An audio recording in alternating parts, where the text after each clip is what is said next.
Hello and welcome back to Absolute BSS, the casual, competitive conversation about... All right. I'm fucking the intro up, guys. What is happening? I don't know what's happening. I forgot how I do this. It's been a week. I don't know. Welcome back to Absolute BSS, the casual competitive look at Bandai Namco's Battle Spirit Saga card game. I'm one of your hosts, Cameron. Are we just keeping all of that in? We're just keeping... okay. That was the second take and the third take. Whatever. Hey, welcome, guys. Joining me this week, very excited to once again have my buddy Eric. How you doing, Eric? How's everybody doing? Our friend Angel. What's up, buddy? And joining us fresh out of the top 16 from Worlds, Andrew. How you doing, Andrew? They're What's up? pretty good. Welcome back to the show. Glad to be back on here. Glad to be back home. LA was a super fun weekend. It was great seeing you guys all there, but nothing beats my bed, dude. My bed's way too comfy. So Yeah, man. the hotel we stayed in, the beds were about as close apart as they could be for it not to be really awkward sharing a room with Brennan. So I'm very grateful to be home. Nice. I gotta Nice. say, I don't know about you, Angel, because you and I were in the same hotel. Those beds were comfy. Yeah, they were comfy. I mean, good shit. beds. For as much as they were charging us every freaking day, they better be comfy. So Yeah, that's true. Like- It was expensive.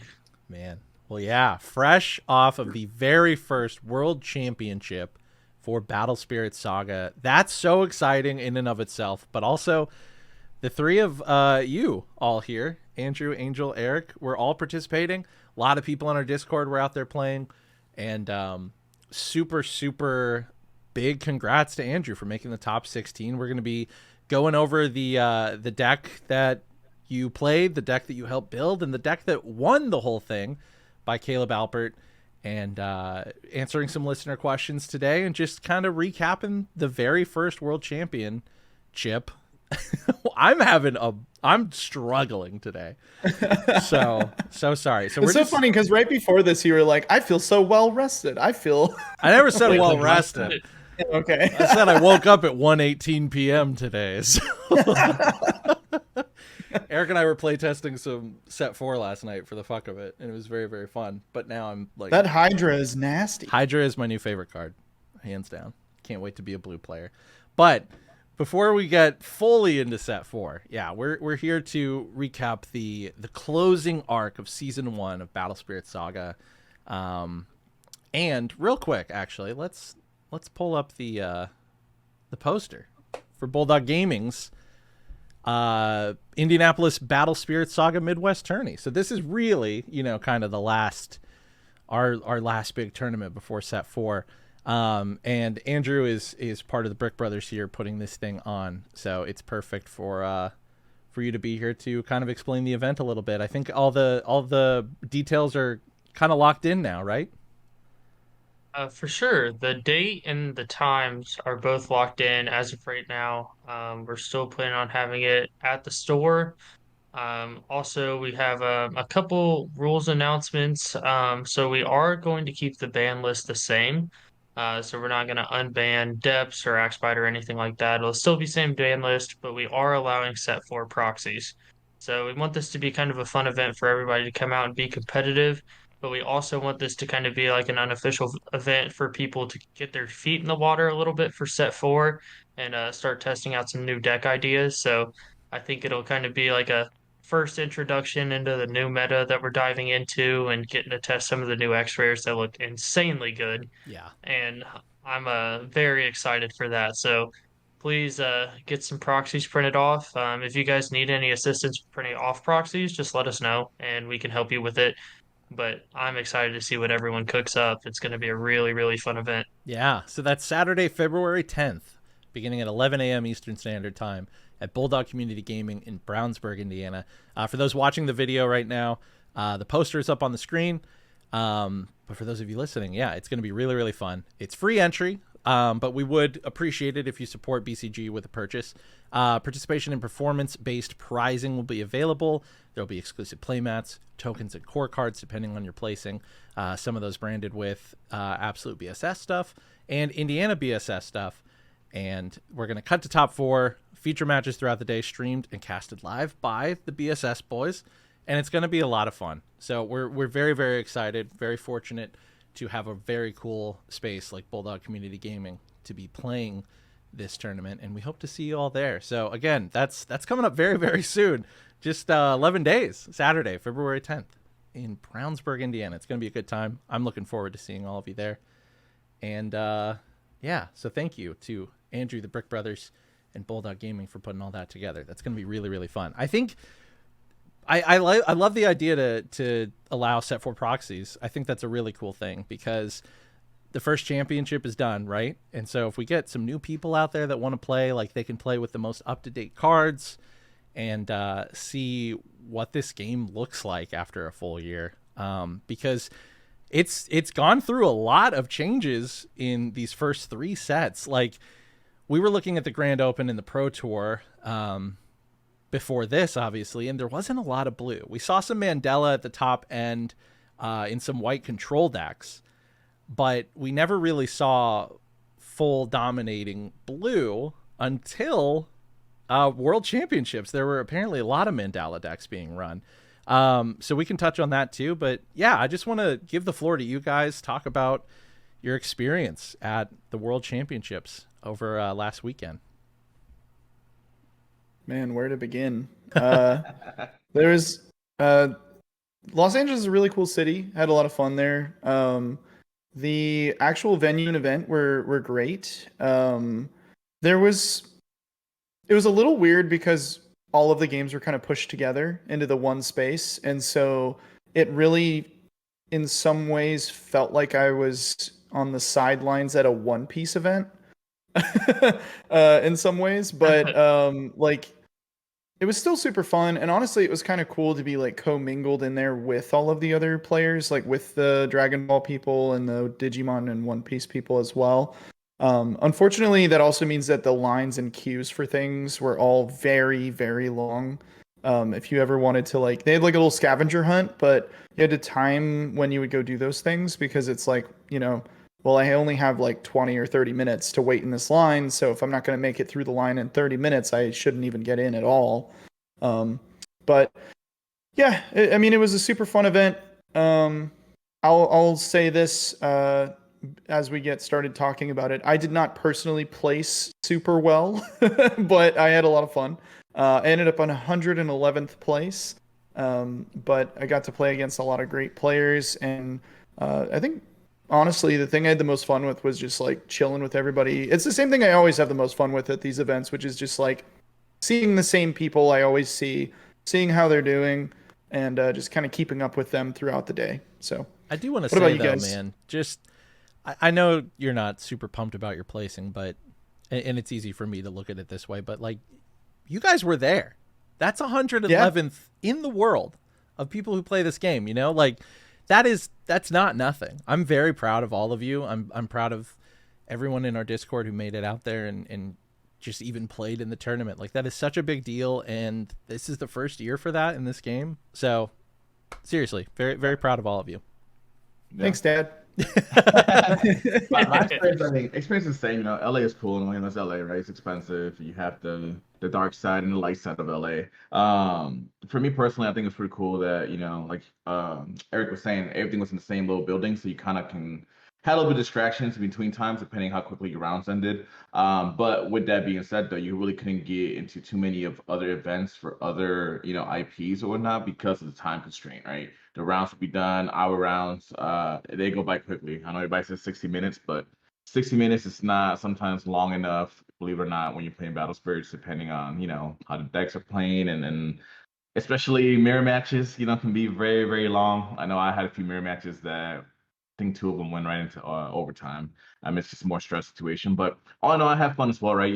Same thing. I think I played somewhere in 100 as well, but it doesn't matter, right? You're playing against the best people that play this game, and it's a card game, right? Decks are gonna do what the decks want to do at the end of the day. It's not really what you can control out of it sometimes to show if it's like good or not. I know that was my case.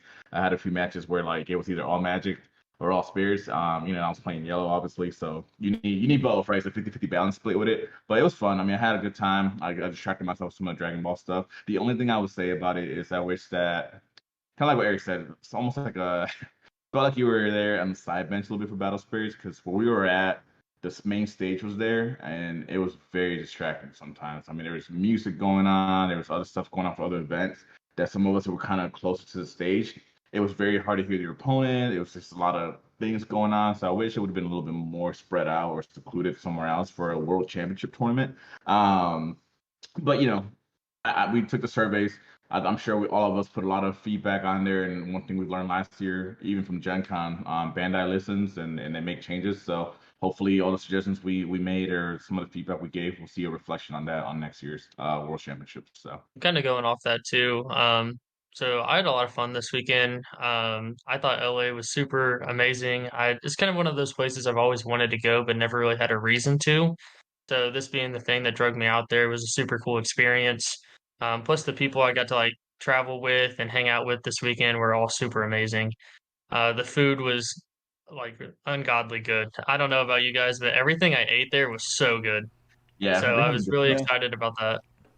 Um, Even the the bar city food I itself, had was all amazing, honestly. oh Like yeah, even just like some random ass bar had awesome food. the That's city legit. itself, I think we stayed in a pretty good area. Like we walked to the venue every day. It was about a 15 to 20 minute walk to the convention center every day. But each morning, like when we got up and walked over, there were people like sweeping and cleaning the streets and like Oh, just really like taking pride in like making like their businesses and everything look like super clean and super professional from the outside. And I just thought that was really cool. It's not something I've seen a lot from traveling to different cities. So I know, just like any cities, there's like some good areas and bad areas, and what some people have different experiences and thoughts on that as well. But overall, I was super impressed with the city. Um, Angel, I feel like the same as you. I think the stage and everything was a cool idea, but maybe in a different setting. Especially, it was my round four match. I was sitting at table two, so this is like literally right next to where the stage speakers are, and somebody goes up there and has like a full on concert while I'm trying to play. And jeez, 'em. I'm 3-0 at this point, like trying to go 4-0, and all I have in my head is like the Digimon intro theme song. I have no idea what he was singing, but it was just like It was that. blaring in my ear while I'm trying to Yeah. think. So, um, I think that it could have been hosted in maybe like a different hall or something, but all in all, I mean, I think the venue was really cool. I think the setup they had, especially like the One Piece setup, where it's like the history of the game and Digimon and stuff. I thought that was cool. I was a little disappointed with the Battle Spirit setup because all we really had was a booth with our logo, the big Cthulhu shark, and maybe like a cutout of like some set four cards that were coming out, and that was it. So there wasn't really a lot of representation, especially in a game that Bandai's trying to push very hard. Yeah. I thought they could have done a little bit more with it, but I do think their actual stage presentation was really cool, and I liked how they did it like during our lunch break. Um, and they had like a lot of good reveals and a lot of things that I saw some players from other IPs come over and they were pretty intrigued about. And one thing I heard a lot this weekend too was a lot of people really like the art of our cards, and They people should. saw Caleb's check and were really intrigued by that. So Yeah. hopefully after this weekend, a lot of people kind of see what we're about and kind of get interested in the game, and it brings a little bit more of a player base for us for year two. That check Yeah. and that trophy were pretty sweet. I think that would have been a good shot, especially because it's all Bandai games. That would have been a great opportunity to really push the game even more for a lot of the people there. Because I know when we were Yeah. watching the finals, there's a lot of people when Caleb won, they're like, "Oh, there's money in this game." Like nobody had any idea, and there were some people even there Yeah. when I was in line trying to get the premium Bandai mats that they were like, "Oh, what are you here for?" I'm like, "Battle Spirits," and like, "Oh, what's that?" I'm like, "The Bandai game." Like Man. nobody knew, and it's been a whole year, so that Yeah. just I think it should have been the more like all the other IPs had, like a little showcase, the lore set, maybe some of the history of battle spirits in Japan, just Yeah. everything there would have been a good thing to draw more people in. But like I said, maybe towards the end of this weekend, maybe we did gain a few more players, hopefully, because I just think more needs to be done, and I feel like this year's gonna be another struggle, which is trying to keep pushing the game, trying to make sure everybody knows what's going on. Cause I thought it was pretty crazy that people didn't even know at the end of the year that it was, a huge price event for this type of game. So Yeah, and like that's the perfect place to do it, right? Like hang some banners, put up more than just a booth, and some cutouts. Like hand out those promo decks, like they did at Gen Con. Like just like to anybody, like be like, hey, you like this Bandai IP? Check this one out. Like that's how I found out about Battle that's Spirits. another thing. Was there even a demo for this game? I don't remember. No, I don't I think mean, so. I know they had it for like Union Arena, other things. I think they even had it for like Fusion World. But that would have been another thing, right? Like, there's probably people that don't know about the game. I mean, that's another good point. Like, have demo decks like Gen Well, Con. Like, hey, those this is what this game about. Yeah, those little welcome bags we got, just stick a demo deck for each of the games. in there. absolutely. Like for Yeah. each of them, yeah. Like even if they're just wow, I have my green screen's fucking this up. But those little like 20 card, decks with some cores and stuff like that. Yeah. But yeah, The other, not to open the complaint department here, but because I did submit this, and I would say this to Bandai's face. In fact, I did. Sure. I had it in my survey. I think that we had some of the cool. I'm going to start this off on a positive and then tell you what the negative is. Sure. We had some of the coolest promo cards I have ever seen for any game ever. bar Like, none. The Hands world's down. promo cards for this game, sick. Absolutely sick. I wanted all of them. I wanted play sets of all of them, even Plant Trap. Especially Plant Trap. But, and here's the but. For early registration, we were going to get another pack.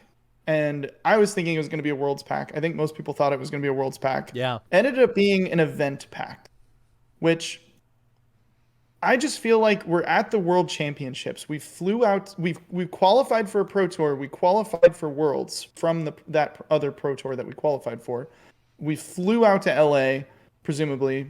Maybe some people live there, but I would guess most of us flew out, especially the international people flying across the world. Yeah. And we get an event pack. It just felt a little bit like a slap in the face. Like, Yeah. I don't know. It's just cardboard, and we love the cardboard. Just give us more of the cardboard. Yeah. You know? Yeah. I gotta agree with you. And the side events as well. Like, I thought we were gonna be like playing like it would take a little bit of the sting out of not making it to day 2 if the side events gave us worlds packs. For sure. But instead it was like event packs and stuff. They did have the really cool deck box as a first place prize for one of the side events, which that was awesome. Keep doing that. Yeah. Like, that's great. But I just feel like the packs should have been worlds packs. I don't know if they're trying to keep those really limited or what the deal is exactly, but That was the I just only feel idea like that went through my head is that but still, it still does feel stingy. I gotta tell you. it's still limited if the only people who can get them are people who attended and participated in things at Worlds. Right. But I don't know. That was one of my biggest complaints is like I feel like there are so many little opportunities where Bandai could make the players really happy by doing very small things, and they just miss the mark on some of them, and some of them just feel really obvious to me. And so I don't know. That was just one of those things. So I included it in my survey, and I hope that I'm pretty sure other people did too. So I hope that maybe for next Worlds they'll be like, all right, we hear you. When you come to Worlds, you want Worlds cards. Here's Worlds cards.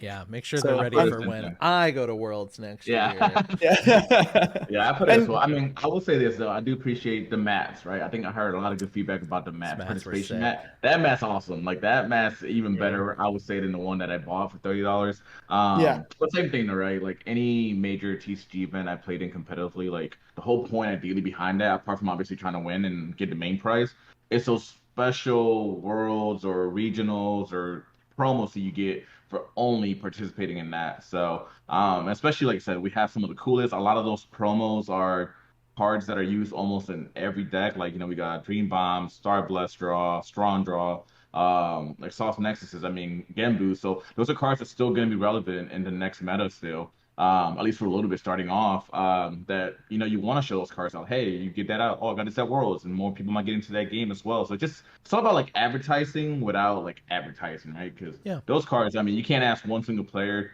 that would say that they didn't like any of the World promos, I would think, because they look badass. So My one last complaint was how much I got harassed for my One Piece promo card. Oh, Oh Luffy. yeah, Do you got yeah, Luffy? Do you have a Luffy? Do Dude, you have? they're yeah, sitting No. there itching, picking at yeah, That's their face. funny. Get well, you got world promos? You got Yeah. world promos? yeah, No, no, yeah. dude. Well, I The thought that the was funny because we were trying to like say I had somebody trying to tell me to trade me the Big Bang Energy, and I'm like, yeah, I'm like that card ain't worth a goddamn thing. I was like, I don't yeah. know Blue Piece part because I'm not a One Piece player, but I don't as a Battlefield player. Big Bang Energy ain't shit, so no, I'm not Yeah. trading you Yeah. guys for that. Like, I tried to tell as many people as possible. I was like, just so you know, like none of the Battle Spirits players are going to trade their Luffy for the Big Bang Energy. Even if they don't play One Piece or have any plans to ever play One Piece, they don't even want the Big Bang Energy. like they want the one that's like, hey, I went to Worlds and got my one Big Bang yeah, Energy, but I don't think Yep. anybody really wanted like a play set or anything. So Mhm. It's one of those you'd have to pay me to take that card from you. Yeah, yeah. yeah, yeah. yeah. That's funny. So that's as far as the event is concerned. We've talked about the pluses, the cons, and everything like that. Let's get into the gameplay, shall we? So Angel Yeah. mentioned that he was playing yellow. Eric, you were playing yellow, Mm-hmm. and Andrew, you were playing a smag pile with some pretty cool stuff. We have Caleb Albert's deck list pulled up. So do you want to just kind of dive into this deck and how it came to be and, your tweaks of it and how you ran it and how it performed over the weekend? Yeah, so the deck kind of came into fruition at Pro Tour 3. Mm-hmm. So I took yellow to PT3, just kind of our own little take on the Ginbu deck. And I played against Tyler Bacchus in round 7 of PT3. We were paired up and we kind of I knew who he was, but he didn't know who I was type of situation. Sure. So I figured he was going to play like a really like cool deck because he had already kind of like figured out some things that nobody had thought of on the Gale deck. So I was just Right. really paying attention to the cards he was playing. And as we got playing the matchup, like I'm seeing things like Smag and Curse Dragons and Elephants and just all of these like cool, like really good cards in different decks that are just combined into this one deck. And it's pretty similar to what I played against when I played against Cosmic in Atlanta too. So it's Mm-hmm. like, okay, I've seen this deck twice now, like and Cosmic obviously made the top 16 with it. Like I'm playing Tyler here in round 7, and at that point I was still placed pretty high. I was X2. So I was like, this deck actually has like competitive like viability. So after me and Tyler played, I said, "Hey dude, like not to like sound like an asshole or anything, but like I really like the deck you played. Like this is after I had just beat him in round 7, and I was like I would like to actually like look at this and do some more with it because I think it could potentially be like really fun, but also really good. So we exchanged contact information and kind of led to it from there. So originally it was just me and Tyler at first, but before that, Caleb Albert actually came down and we carpooled down to Atlanta for the Grand Open. So me and Caleb were already kind of like talking and pretty cool. And then after like Pro Tour 3, I started testing with Tyler a little bit and kind of coming up with some ideas. And I just got with Caleb one day. I was like, hey, so what do you think about ramp? And he was like, I don't know. Like the deck seems like it sucks. Like it seems like it's pretty inconsistent. People know how to play around it now. I don't think it's very good.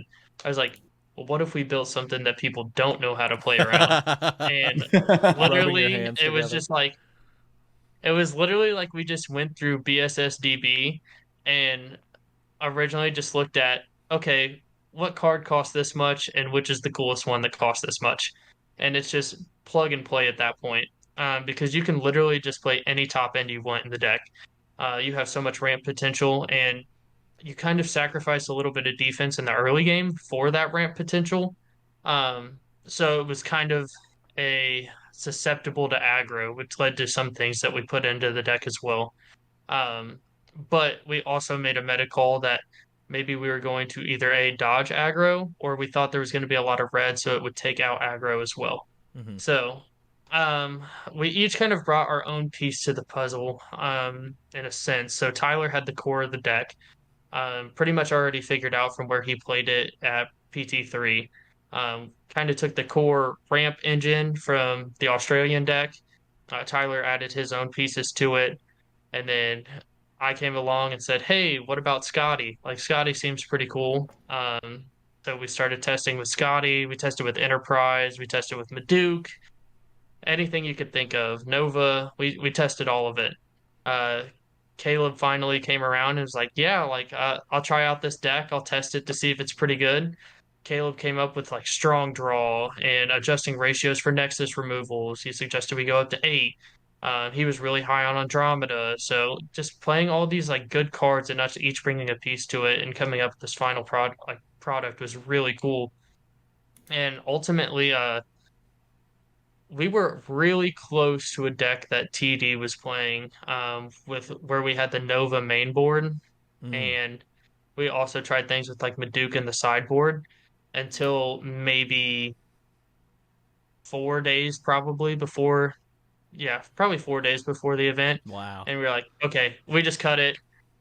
We'll try the strong draw out, adjust some ratios, and our biggest like worries, at least from my aspect, was white control. So trying to find an answer for that since we were cutting Maduke. And that's when Caleb and Tyler both said, let's just play Derm. So Derm immediately went to sideboard.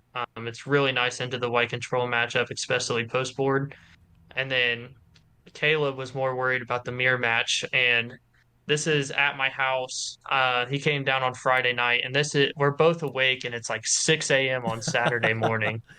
So we're on like no sleep, and we've just been play testing. We played pretty much all night, and Caleb was just like, I just like don't feel confident in the mirror. He's like, that's why I've like thinking not bringing the deck. I think I might just play white control. I said, yeah, like I understand. It was like I only have like one card that I was thinking about putting in for the mirror. I haven't tested it though, so I wasn't going to tell you guys about it just in case it sucked. And he was like, well, what is it? I was like, well, what if we put in Fola? And like it was like a light bulb just like went off in his head. He was like, "Oh my God, dude, that's genius." So we put in the Fulas, did some testing with it, and it just clicked so well, and it gives you such a hedge. So I'm really excited with the final product we came out with. We took home $57,000 with the deck, so I would say Wow. it turned out to be pretty well. That is Yeah. nuts. Yeah, and Fuller was definitely good because we saw, we obviously saw it game two, Yep. and it was just like, yeah, it's like nobody Yep. saw that coming. Like when that play, I was like, and I almost feel Scotty. like I was like, yeah, I'm with Scotty too, and I was like, Scotty full as nuts. yeah, I Yeah. was like, yeah, that's good, that's good, and you can just tell how the whole energy switched from that point, the momentum switched back to Caleb at that point, Yep. just based on some of the hand decisions that they had between each other, compared to the first game. The first game was very slow, right? But game two, I felt like it was just more like I think Caleb was like, yeah, all right, I got this, and I think it's funny because at the end when he won, he said that if you compare the deck list, like there was just no chance, right? Because probably his sideboard was a lot more prepared for that mirror match, where Collins probably wasn't. I haven't looked at his sideboard what it was, but I mean you can tell by obviously the outcome of the game and what led to the favor. So it's pretty cool to see two decks were very similar but completely opposite in a way of how to interact with each other. So I thought that was pretty cool. That's wild, man. A common from set one had Ice made Fola, making all that difference. Yeah. Genius. Well Mhm. done. Well done. When the Fulla hit the board, that for sure, like you were just saying, Angel, that's when everything switched in that game Yep. too. It was like Ah, it's you could tell turn after turn when Colin just couldn't find an answer for the Fulla, or get Caleb to misplay and like get the Fulla killed or something. It just felt like there was nothing he could do. So it was huge. Um, this is an So awesome deck, dude. Yeah. yeah, yeah. I like the way I think you sent me like an early I think list, Andrew, that I played test a little bit, and I like the way things went with each other. I obviously didn't have enough time to play test with it to really kind of put my own, but you can tell where I think you even told me it just everything that's good from all the sets basically Yeah. into Yeah. one. Just how it plays is a very good deck, and then me and Cosmic were laughing because all that crap all of us talked about Smag, and Smag has been like a pivotal piece of this deck. It's really cool. When you went, you went X2, Andrew, at the Worlds. Yeah, ended up going So X2. what did you lose against? Uh, two really like full circle moments. So the first loss I took of the day was against white control. It was like a white red list with Mm. Nova and then like a white control shell. Um, but I couldn't have told you that she was playing Nova. So the first like time that we played in Swiss, the only red card I saw her play was Canyon. So I had Wow. no idea it was her white red list. Okay. Yeah. Pretty much she would start Namen City and then go straight into Elk, and I just didn't see my answers. And then my full circle moment was the last round of Worlds, which is a round that I desperately need to win to get into top 16. And I play against purple mid range. Oh. And I've played purple literally since set one. And funny enough, purple was like the one deck that I just like didn't really test into because I did not think it was going to be very well represented there at all. If anything, I thought it was going to be like in the X2 bracket, X3 bracket. Did not expect it to play in the last round in Swiss basically, and then he just mopped to the floor with me game one. Game two, I saw triple elephant, so I won game two, and then game three just completely just blew me out of the water again. So my full circle moment of losing to my favorite color in a match that I desperately need to win. But those were my only two losses in Swiss, and then I lost my top 16 match against the same girl who beat me in Swiss with the same white and red deck, Wow. and pretty much the same thing. Game one, I saw Turbo Rex, and I just won because Turbo Rex does so much until Enterprise comes out. Hmm. So constantly bouncing Elk and Elephant and controlling the board state is huge, and then always trying to destroy the Namen City as much as possible. Game two was a super close game. It pretty much came down to if she got an ice shield in like her last turn of drawing. She was really low on hand size, was able to flood the board out just enough to survive. And then game three, I sided into a 3-3 curse combo, and I saw all three curse dragons, but all my Bacchus were in the bottom 13 cards of my deck. So Damn. Yeah. Dang. the good That's old battle spirits, RNG. baby. Yep. Sure is. So, Well, man, I was behind you when you were playing that top 16 match. Me, Brennan, and then a few other people were all standing there watching, and all of us were just like totally silent, like this, just like looking. And then we would be like, "What card is that? What did he just play? Oh, what did she just do?" And then like you guys are scooping up your cards, and we're like, "Who won? I don't know." And we're just like trying to figure it out. We're like, "What happened?" And then when there was like a judge call, all of us were like, "Oh no, what's happening? What's going on?" that's awesome. Wow. But Yeah, no, honestly, dude, though, she's a congrats. super good player. Oh She's a yeah, super good player, and congratulations to her for how well she plays. Top eight's really well, She did. really, I really mean, she good. did well in Pro Tour as well in Utrecht. Actually, I remember seeing yes, her, and she did very well at Utrecht as well. So, yeah, yeah, congrats to her. I mean, like I said, it was Worlds. There's a lot of good players there. Like I said, anybody that I lost to, it's not mad. It's just, I mean, it's a game, right? You should have fun to begin with. Should be mad to begin with. But some people there got a little upset. I get it's a little money on on the line. But at the end of the day, though, right? You're playing a game. It's there to have fun with the game, what the game's about, and you're playing with people that you probably one way or another have seen at other events, right? At some Yeah. pro yeah, tour, at some Van Open, at some maybe locally, right? So you should know, and respect to everybody that was there, no matter what placement you were. Like Cam was saying, like it's the world championship. You're in a way playing the best of the best, and then at that point, it really comes down to not even really your deck. It really, I mean, yes, your deck, how the matchups are and how you pilot that deck, right? But it also comes to composure. How your deck wants to do at the end of the day. It's a little bit RNG with the shuffles, right? Like I said, For sure. sometimes the best decks with the best players just don't get your hand that you need. It's just the way that's card games in general. So, Yeah. I know I played it. I think it was round four, maybe it was round three. It was early in the game. I was playing, and unfortunately, there were some crazy things happening next to us about some players, and somebody ended up getting DQ'd from the tournament. So Whoa. just it's sad to see those kind of things. At Yeah. at an event this high, right? There should be a level of honesty and respect within the community Absolutely. in the game that. But all in all, it was good. Congrats to you, man. Awesome seeing that. You probably deck make it a top. Obviously, Caleb winning it with that deck that you guys all put together, and it's awesome to see everybody's ideas kind of come together. And that's what it's about. I mean, really, Yeah. sometimes here in the podcast, we start talking about spoilers and we'll like start big crafting. Oh my God, this card actually would be good with this and that. And we just kind of put these ideas together. So that's awesome to see. It's beautiful. What The fact that Caleb won with the deck that you all worked together to create, did that feel obviously you didn't win $50,000, but but did that feel like almost as good as winning? Like, did it feel really good to see that happen? That took away like all the pain pretty much of losing that top 16 match. So, That's awesome. me and Caleb have become like really good friends, and that's my dude. Yeah. Um, Yeah, and I'm just super excited for him, and I'm glad it was him, honestly. yeah. He can now say he's the greatest. I think probably my favorite moment of that whole day was as he's like walking like off the stage and walking back, and Alex shakes his hand, and Caleb says, "I just want to hear you say it." And Alex looks at him dead in the face and says, "You're the greatest." That was the best moment That's of the so day. Why? awesome. Yeah. But Yeah.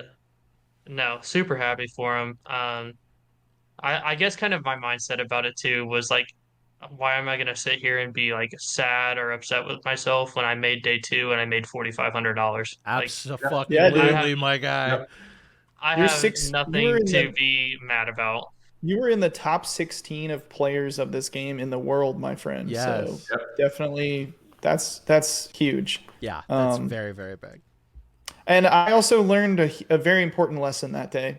And that's when Andrew has a deck, you just play Andrew's deck. Yeah, we were talking about that last night. I was Yeah, like, I was I just can't like, wait to play what Andrew tells me to play next season. yeah. when we were doing all that testing, I was like, I don't know, the ramp deck's cool, but it just feels too big brain for me. I'll just play my yellow. And then I just got clobbered all day, and I'm like, damn. And then By and then that deck Mandala. did so well. By Mandala, I got clobbered, yeah. And Mandala. then that deck did so well, and I was like, I should have put in more practice and like tried to participate more in the testing of that to kind of Honey also Luster end is up. so fun though, man. That Yeah, deck the is yellow. so I good. don't regret playing the yellow deck. The yellow deck is a fun time. Yeah, I like playing that deck. yeah, that's a I do got to classic. give one more shout out. It was all three of us. So as much as I would love to take all the credit, I genuinely can't. Tyler was such a huge impact on the deck too, and being the person who convinced us all to kind of start with it in the first place. And Tyler's an insanely good player. Yeah, Yeah. I'm super happy to be working with him for year two as well. And then obviously Caleb coming in, and that's our world champion, dude. that is. Yeah. Yeah. What more can we say? Oh, So Tyler. being able to Tyler. come in and put the work.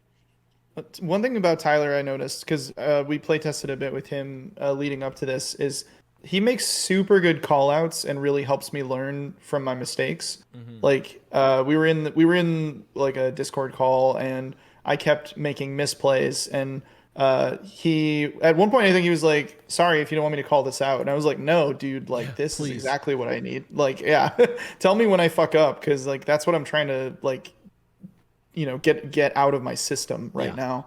And so That's why we play um, test. yeah, he's super good at making those call outs and then even just like poking a little bit, being like, why did you play this card instead of this card at that point? And then making me think like, why did I play that card Yeah. instead of that card at that point? And then it's one of those things where it really helps it kind of stick in your mind so that when you're sitting at the table at the tournament, you're not questioning what you're doing. You're just like, in playtesting, we discussed this exact scenario. I know what to do. So it's Yeah. super, super great. I didn't even play test with him all that much, but the very little amount that I did was honestly very, very helpful leading into this event. So, Yep. He still yells at me, don't worry. Man, it's Yeah, just it's great to have a team.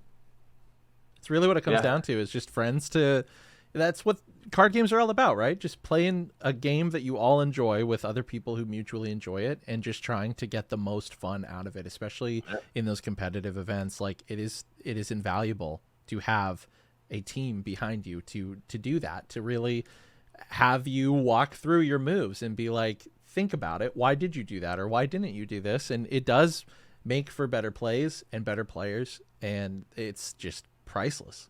My learning thing from there would be that you have to, I wish I could put more time into play testing. Originally, I was going to play a purple build that I had brewing up, but Man, you got Life fucked by happens. work. Yeah. Life happens, you know. Trust me. I messaged my boss the same day. I was like, I hate you and I hate my job. And they're like, why? I was like, I'm scrubbing out because of your stupid hours. They're like, oh, I'm sorry. I was like, I already told them. I was like, I'm gonna do everything in my power to qualify next year. I Yeah. was like, and the Angels, current I need off because I was hot. I was hot. Like, I was mad. Angel's scrubbing out and getting fired from his job all on the same Yeah. day. Well, I think like the more frustrating thing for me was obviously it was that I put all that time all year right into the game. I had all Yeah. these ideas. I was ready for Worlds, You right? I had this qualified time off, early. qualified early for it, so I had time to brew up, and then which were all jokes aside, I mean work is work, it pays the bills. Yeah, But yeah. I can tell I was just so on not even because I couldn't pilot the gamble deck because I did pretty well. I mean there was some matches I faced against White that were really like big brain. Oh my god, how do I do this? Yeah. It was more like I didn't know all of set three's metas and what were people thinking, and some things took me off guard because I haven't play tested against it. And I just hate being in those scenarios, right? Because then that's how you misplay, right? Because like, oh, I think you're trying to do this, but I have no idea. So, all in all, it was fun. But me being a purple player, there's so many matches where I was like, man, I wish I was just brought my purple deck. Like I was like, I could have gotten out of this by doing this, and I didn't know Gambu well enough to really know like I got to lead to these following steps to get out of this situation. But yeah, all in all, I mean, it was fun. But I definitely learned a couple things. And next year for next Worlds, I don't care if I have to stay up till 3 o'clock in the morning or figure it out, go in the toilet or something with my laptop, play tests on somewhere. Because I'm gonna play Yeah, tests I've more. been there. But nah. But it was fun though. It was good. I still love this game. We're ready for Year 2, man. Season Yeah. 2, baby. Let's go. That's the thing, man. We know what everything's gonna look like as far as like the formatting, the structure, what the events look like. I'm sure they'll be improved in this next year, but like the groundwork is there. Especially you guys have traveled to all of the different levels of competition. And so we're going to use that and move forward into season 2. And I think it's only going to get better. Our Discord is growing. Like these connections and these friendships and these playtesting groups are being put together. And it's just really, really exciting. Set 4 coming out and just the Evangelion set coming out. It's going to be a really fun year. Even with the limited set 4 playtesting that Eric and I have done, the entire time to kill as it is shifting. The game is getting quicker, and I think that's really good for the competitive standpoint because you have a lot less of those like to time really upsetting tiebreakers and stuff like that. It makes the game feel a little more dynamic and a lot more exciting.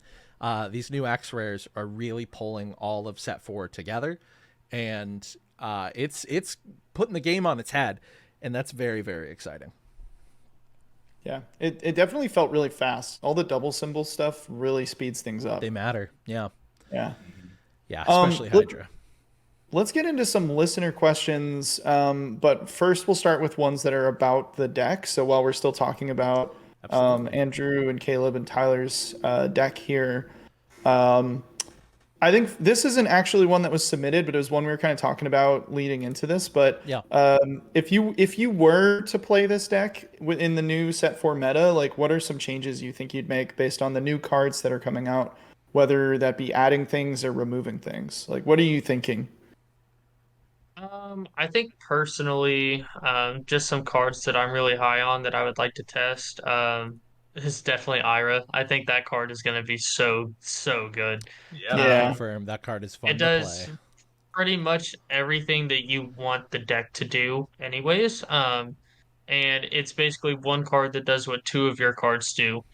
Um, because it is the board wipe that you're looking for, and it kind of puts you into a really good scenario with the double symbol and being able to put the pressure on with it. But your early game ramps you the cores where he draws you the cards. So it's just kind of Mm. that perfect balance with it. Do you Um, think a Baculus Curse Dragon comes out and Ira goes in? um, we'll have to see. I think there are scenarios where Baculus Curse Dragon could potentially be better because sometimes you do need the extra cores instead. But Mm. Sure. it'll just be kind of testing around and seeing what the meta looks like. There's a lot of scary decks that are coming out, so it'll basically be Yeah. trying to test like into those decks and what they're playing and trying to figure out what people are teching. But yeah, definitely Ira is going to be really fun to play.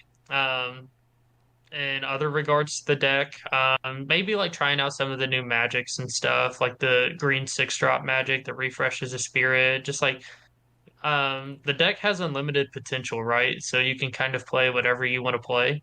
So I'm basically just gonna probably use the shell of it and test a little bit of everything and kind of see what fits and what doesn't Yeah. and go from there.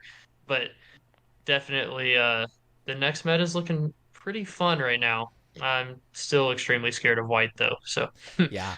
there's Do you White, that. think white, dude, white is always rough. Like I said, that's one of my roughest matchups at the Worlds. Just as soon as I saw it and started playing white cards, I'm like, and even when I was playing purple, like anytime I play, I'm like, such a like you have to think about everything because white just can come out of nowhere and just switch Yeah. everything around. And white's cards are freaking annoying. I mean, Yeah. all the cards are Yeah. annoying, like Bounce. suppressions, avalanche, bouncing. Return. I mean, it's all annoying. So I mean, that's what it does, right? It's there to disrupt and control everything. And yeah, white's definitely scary. Yeah. I think, that is the first answer that comes to mind to some of these double symbols and board wiping cards like Ira and the Hydra is you have to dream bomb it when it comes down or you're going to lose, or you have to hit that ice shield and have enough life left. Like, white is the answer to a lot of these higher end game X rares that we're seeing. And it got a lot of bounce to hand support, a lot of new androids, a lot of those abilities there. So I think we're gonna see a healthy rock paper scissors meta emerge. let's go to the other listener questions we've got. We've got a couple here about the deck specifically. Yeah. While Eric's pulling that up, I just want to say real quick, thank you to everyone for sending in listener questions. If you want to get in on this in future episodes, just join our Discord, Absolute BSS. The link is in the description wherever you're viewing or listening to this. Also, if you are watching on YouTube, we hit 100 subscribers. So thank you all so Yeah. much. We hit that first milestone at the end of the first year of the game. No bad luck this time. That's right. So thank you all so much for doing that. I know it's really annoying when you're watching a YouTube video and they're like, smash that like button, ring that motherfucking bell. But it does help us. We're gonna do some fun stuff with it. So we're gonna do a Battle Shots Saga recorded video, and another recorded video for another weird thing that I came up with. But so be on the lookout for those. We'll be doing those in the near future to celebrate hitting 100. So thank you so much. You can be like a promo for it. Do you like Battle Spirit Saga? Then join the drunk episode of BSS. Have we got Friday the night. game for you? Do you like Battle Spirit Saga? Do you have a crippling alcohol addiction? If you answered yes to one of these. Back to listener questions. Go ahead. Sorry. Go ahead. Yeah. All right, I'm going to start with my question actually because I think this kind of has to do with the cards. I want to hear the story about how Turbo Rex and Scotty ended up in this deck. Okay, so which one do you want to know first, Turbo Rex or Scotty? Start with Turbo. Yeah. So Turbo is just an insanely good tempo card. So the main thing that we wanted to focus on with the deck was always keeping tempo. So our combo to keep tempo into yellow was Turbo Rex and Aegis. With the Aegis, when he's exhausted at any point during their turn, you bounce a 5 cost or less to their hand. The thing with yellow is all of their unblockable units are usually 5 cost or less until they start doing double Genbu stuff. Um, so our whole goal was to get the Turbo Rex down, force them to swing every turn. Ideally, you want them to swing with the Genbu, and then you just block with your Aegis. You trade Genbu for Aegis, and you bounce their unblockable dude. So you're constantly getting rid of their answers with the Genbu, and they're never able to break through your board. Turbo Rex also is just a good tempo card, especially if you can drop it early into white. And like the best feeling in the world is when you're on like turn 3 or turn 4 and you just have that lonely Matin gold just sitting on your board and you just ascend them into this huge machine dinosaur that fucks up their whole game plan. It's just so nice. So yeah, just he can come in, he can bounce your elk, he can bounce your elephant, so it never triggers. Like he can also make you swing with like unideal stuff that you don't want to die, so you can never really flood your board out. He just gives you so much early potential and so much early game control that he's really, really solid into that specific meta, especially with what we expected was a lot of red decks and a lot of ramp. Um, Being able to bounce like the Trident Dragons and different things like that. Just really, really solid. I also think the only downside of the card was there was a lot of Nova, so you can never bounce Nova with Turbo Rex, and sometimes that came to bite me in the ass. But Hmm. it's all in all, I think it was a super good addition, and I do not regret playing Turbo Rex at all this weekend. Um, as for Scotty, so we had a very, very back and forth testing scenario with Scotty and Enterprise.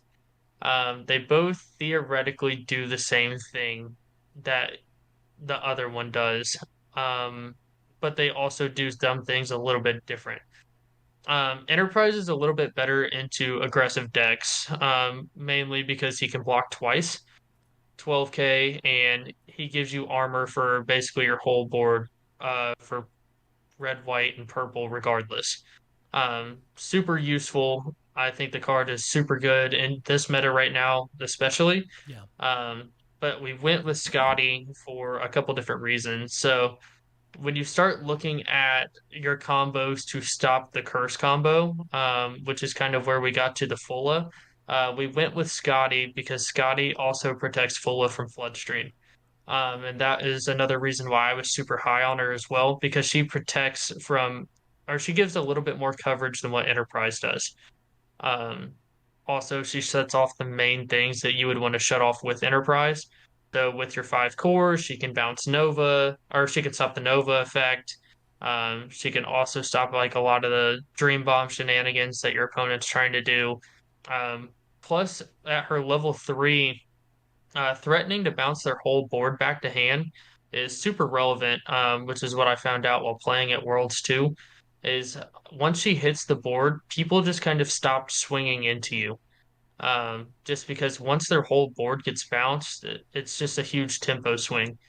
So she can pair well with other things. Caleb found some good plays to where if you just want something specifically bounced to your hand, you can just put the soul core on whatever and make them target that. So say you want to just like bounce a smag back to your hand because you want to get a draw and ramp a core next turn, you just throw the soul core on your smag and that's the only thing they can dream bomb. So it just gives you a little bit more of like big brain plays that you can play around with.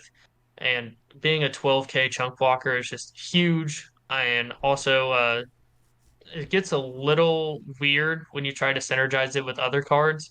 So I think it felt okay enough to where if you play it with like Derm and Suppression, it's not going to kill you. So we ended up going with Scotty. It was a pretty hard choice. I was personally a fan of it because I recommended the Scotty, and her Pro Tour art looks so good. Yeah. So I will definitely play Scotty again if I had to go back and play this deck list at Worlds again. Overlord Ubel asks, how many deck profiles did you test before deciding on the one that you took to Worlds? Jeez. We've changed this deck 20 to 30 times, probably. Whether it's ratio adjustments or whether it's just trying new cards. So we tried a lot of lists with Black Lance in it. We tried a lot of lists with Maduke in it. We tried a lot of lists with Nova mainboard. Um, we floated around from a lot of things. Another sideboard tech that we tried out was Spear Angel. Hmm. Just because Forest of Steel Leaves is just like such an annoying card to deal with because they put that down and you just kind of like can lose to those Mandala decks because you can't pop their Nexus anymore or anything like that. So it's also kind of good into yellow, like it shuts off a couple of the yellow things. But we moved on from that, strictly because of the removal option for it was a little too easy. Plus, you also don't really care if they start flooding out on Nexus on you if you have Derm in the sideboard. So Hmm. you can just kind of play Derm and win the Derm race because we did have a lot of white cards in the shell.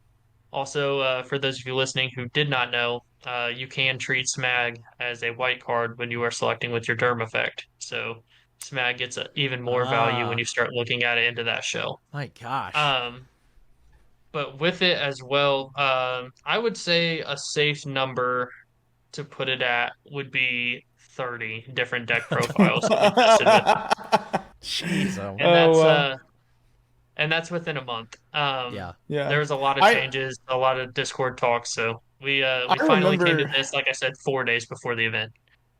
I remember playing against you as you were testing this out, and I remember I remember playing against the version that had Maduke in it. I remember playing against a version that I feel like I remember playing against a version that had Enterprise in it as well, over the Scotty. That was pretty early on. I think you became pretty hooked on Scotty, if I remember correctly. Like you were a big fan of Scotty for quite a while. Hmm.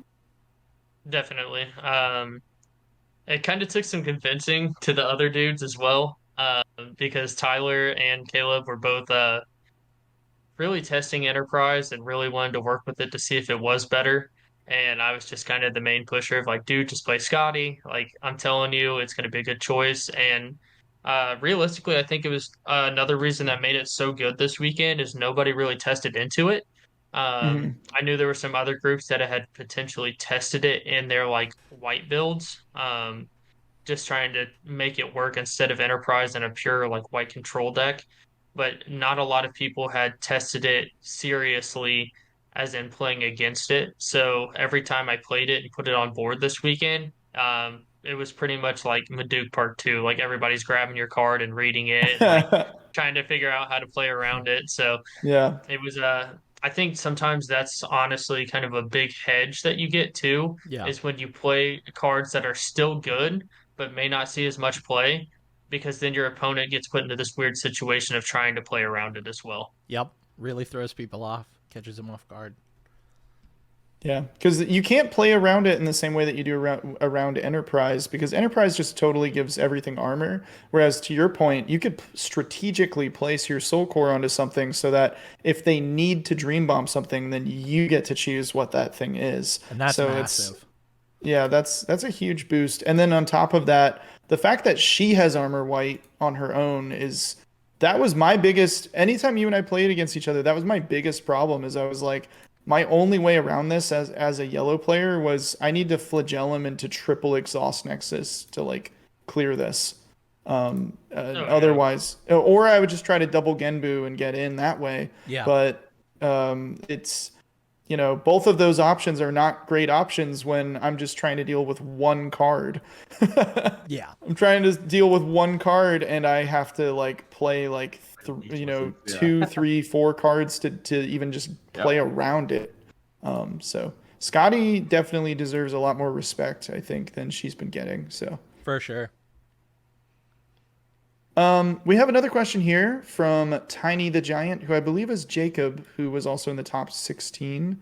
Did the team ever consider playing a copy or two of 6 Aegis Emperor K in the deck to recycle important spirits like Mammoth Aegis, Elephant, pieces of the Curse combo, Alron, as well as spirits that get discarded off a strong draw? I was playing against him in one of the side events, and he had uh, I don't know if it's K or Key or however you say it in his deck, and he also had Scop Owl, and I really liked that Mm, because he kept like bringing the Scop Owls back. But that is cool. anyways, did you ever consider the Emperor? Was that ever a card that almost got slotted in? In early testing, Tyler was the one who recommended it, like trying to play it and recycle cards back. Hmm. Um,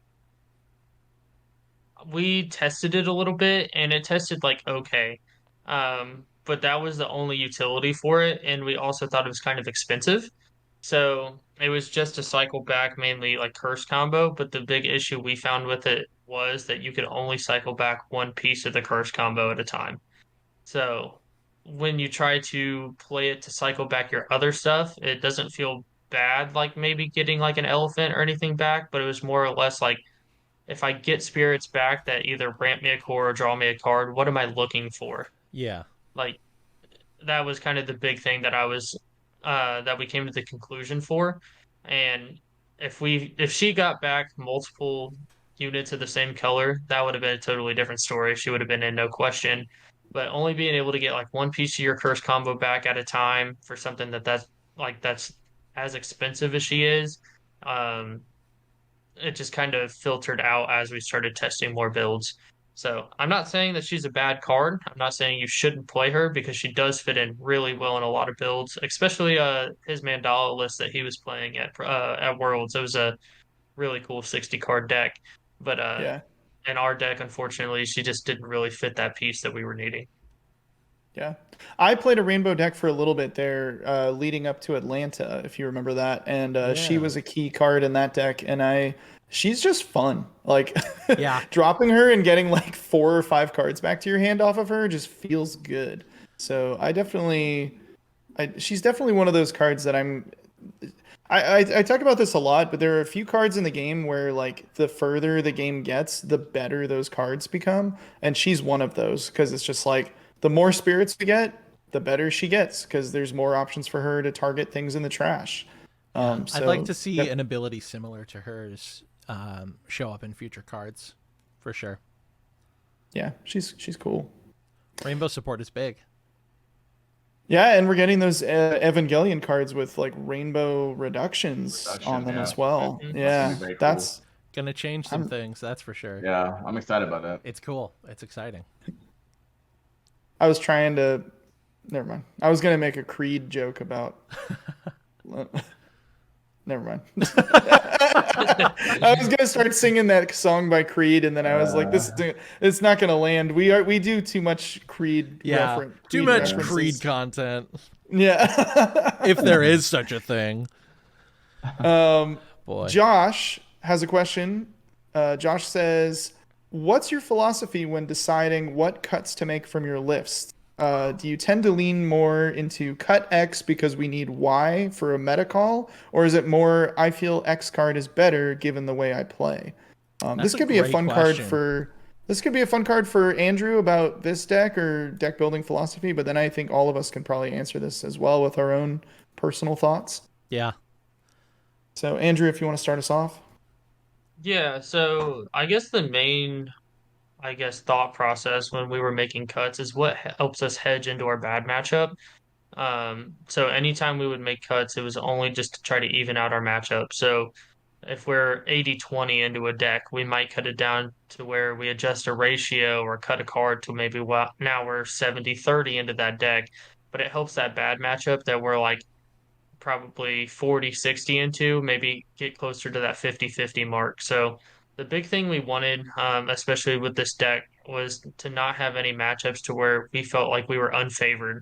And I think with the end product of it, we didn't feel like we were necessarily unfavored into anything, especially into our play testing. So when we go to make cuts, we always look for what feels the most useless into every matchup, I guess is the way to put it. There's some cards that are obviously really good, some cards that are obviously like just okay. And that's why we ended up not playing Heaven's Cloak Butterfly. Heaven's Cloak Butterfly is super useful into basically what the deck is trying to do, but it's not a card that really hedges you into any matchup. So it was like one of the first ones we cut so we could throw in like Andromeda at a 4 of and adjust our burning force ratio up to a 4 of just so we could have a better matchup into the yellow matchup game one. Um, Mainly, I think that's kind of the rule of thumb for deck building in general in my thought process. If you're going to cut cards from your deck that are going to take away from the actual like strategy of what your deck is trying to do, you shouldn't cut anything unless it's going to help you into your bad matchup. Yep. Yeah. I gotta agree with a lot of that. Um and I would say that you obviously definitely do a better job at that. I in early testing I tend to slot in cards that fit my play style well, and I try to make them work. When they don't work, I go for the meta equivalent and try that. If that doesn't work much better, then usually I go back to that card that I'm just familiar with or I like or I enjoy playing. And the sideboard for me has been a really big thing to mess around with, and that's where I put a lot of those meta calls is into the sideboard. That's just my personal deck building style. I don't think it's the most competitive, but that is just me trying to figure out that sideboard because I've never really played a game where that sideboard matters so much. And going to Atlanta was where I really saw that like that those extra 10 cards over there really make a big difference, especially if game one does not go your way. You have to have those answers, or you might as well just scoop. And that's never fun. You want to play the deck that you brought. So yeah, that's typically where I sit on it. Angel, how about you? Very similar to what Andrew said, especially from like Yu-Gi-Oh days, right? Like I try to keep what the core value of my deck is trying to do, right? Anything that synergizes extremely well, 'cause that's the point of my deck, what my long game is. But at the same time, I want to make sure that every card, like he was saying, it's going to help that long game happen with matchups that are not favorable against the deck. And then, the sideboard's an extra bonus because then you can have some of those flavor cards where, like, maybe you thought about playing and you just put it in the sideboard, like, you know what? It's actually in a better matchup because it's, my opponent's not playing that card correctly, so I can actually side this in now and switch around so you can have almost like a whole new deck. Yeah. Game two. And I know that's good. That gave me an advantage in one of the Grand Opens. I remember I was playing what about my opponent? I was only playing really purple because he only saw purple cards. And then when I sideboarded it out, my whole deck changed to almost like a heavy green purple deck. And that gave me the edge because now my deck played complete, still trying to achieve the same thing I'm trying to do, just a little bit differently based on what I was playing against. And I think that's the biggest thing when I'm building a deck. It's like, make sure I can still do whatever the core value of my deck is going to be. Fix those matchups like Andrew was saying to make sure that I'm not at a disadvantage early on in the game. And then if I need that extra reinforcement, game two or game three, sideboards can kind of tweak that deck to almost make it play a little bit differently while still trying to achieve the same thing. I think that makes the deck very versatile. So, yeah. I'll start off by saying I definitely agree with everything you all have said. Like I want to play well into the meta. I want to be prepared for the decks I think I'm going to see. But this is where the casual competitive side comes in. That's right. There are certain cards that I just either don't like to play with, and I don't care if they're good because I just don't like them. Yeah. Or there are certain cards that I just think the mind games and the fuckery with them are so good. So I have Core Theft in my yellow deck, and I honestly, after this weekend, Core Theft was an MVP for me in Atlanta. It was an MVP for me in Portland. It was an MVP for me at Worlds as well. I am going to probably slot as a one of Core Theft at least in every single deck I build from now on because It's very the funny. amount of times you can remove a single core, so that's just you pay 4 and then you discard one card and just totally fuck up everything your opponent is trying to do is hilarious. Yeah. Like the amount of times I removed a single core from an elephant and then their stuff doesn't refresh and then they go, "Oh shit." It's like Yeah. it just makes it worth it to play that card. I may not even win that match, but just that moment is Yeah. what I live for, And Godslaying. Godslaying's the other card like that for me. Yeah. So fun, dude. I love it. Every time you play Godslaying, you play it, your opponent goes, Damn. yeah, I've been Godslayed. I got Godslayed. Brutal. So I don't know. I totally agree with the meta calls for sure, but there are some things for me that are definitely more about taste where I'm just like, I don't even know if this card is good right now, but I just have so much fun playing it that I would feel weird not having this in my deck just because, like, man, I love those cards. Yeah. yeah. That's my philosophy. One of those things, though, and I think we made an episode about this, is kind of like some of the advice we would give. If you're playing this game competitively, though, you definitely have to keep up with the meta, right? And I'll use myself as an example, right? Like, I was trying to keep up with the meta as best as I could with working crazy hours, but I wasn't playing in the meta to really understand compared to like set 2 and set 1. All right, everybody's playing whatever, lots of Nexuses. You got Nexus hate, or everybody's playing aggro. You got aggro hate. So you have to learn the meta and know what the meta's trying to do because about 80%, maybe even closer to 90%, that's what you're gonna be playing against with a lot, different spice techs in there. Nobody's really gonna go to a major event like this and play like a road deck unless they really think that road deck is really successful. But it's usually, there's gonna be some meta involved with almost all the decks. It's gonna have some kind of major card that's been relevant the whole time. So I think the biggest thing with any kind of deck building, if you can play competitively, obviously, right? Like, learn what the meta's about. Because if you're gonna go in there where, like, I don't know, it's just level 1 spirit mixture and everybody's playing whatever, destruction of level 1s, you're not gonna have a good time at all. So I think the meta for sure, and I think it's in any game, right? Even CCG games, like, you're not gonna build. You can build a deck for fun, but if you're trying to play it to get up in those ranks or whatever, like you have to kind of adapt to the meta, and then you can start flavor profiling your deck in a way that fits your style, but still relevant to the meta. Because if not, I mean, it's a game, right? It's not gonna go your way one way or another. So I guess that's probably more the way I do it is like I've fine-tuned my deck to where it needs to be, and then I'm like, all right, I've got 2 slots that are just fun slots. Like, what do I want in my fun slots, you know? Like, what's going Core Theft's going in there. I'm telling you yeah, that. we all have those cards that we love, right? Like I mean, Yeah. you talk about Scotty, you have Scotty. I'm sure Cam, you'll have some yellow card. Oh, You for know, sure. I probably would have same thing. Honestly, if I had to pick, probably the back of his curse would probably go because that's just a good board wipe removal, you know. Yeah. But yeah, I mean, we all have that one card or 2 cards that we're like, yeah, this is gonna go in my every deck. This is my Dark Magician from my deck. Like it's gonna go in Right. everything. Yeah. I think honestly though, one I'm really excited about is that new purple card that gives something curse at flash speed. Yeah. Oh my gosh. Yeah. That's I'm gonna excited be for a that. that's gonna be a fun Uno reverse kind of card as well. So Curse Enchantment. That is the reverse card of this game, and at only 2 cost 1 reduction. Unfucking believable. Yep. Purple baby. let's see what other questions we got here. We've got here we got some questions from Andrew. Actually, before I forget, I have a special question for you from an anonymous viewer. Oh. They want to know if you're single. I'm just kidding. Will you go out with me? Andrew, from an anonymous viewer, we have. Can you explain why white is better than purple? Whoa. I cannot explain. I have no words for this question. I think they had some pretty cool Union Arena decks. If you truly believe that white is better than purple, then maybe you should try that out.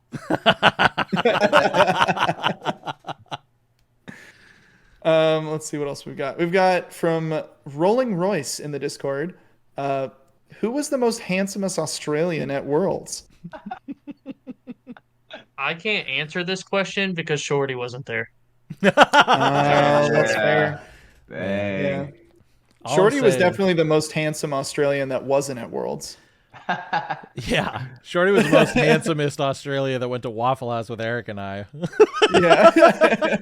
And probably will never return to the United States again. Gosh. I think about Shorty all the time, man. That was such a fun Yeah. week for me being around Yeah. him, but I'm sure it wasn't as fun for him being around me. Well, once again, it's down to we had Costa, we had Royce, we also had John. John Yep. was there. I think Wei is Australian, right? Mm-hmm. I think Yes. so, yeah. So we had quite a few. I don't know that we can honestly answer though. We're down. Royce, we're I'll back say to, it. It was you. Yeah, you're gonna pick Royce. I think Royce is who won last time he asked this question. That's fine. probably why he asked again, because it was him against the same He wants to opponents. hear it. Yeah. Yeah. He's like, I just want them to say it. I'll just send you a voice clip of me saying, Royce, you're so handsome.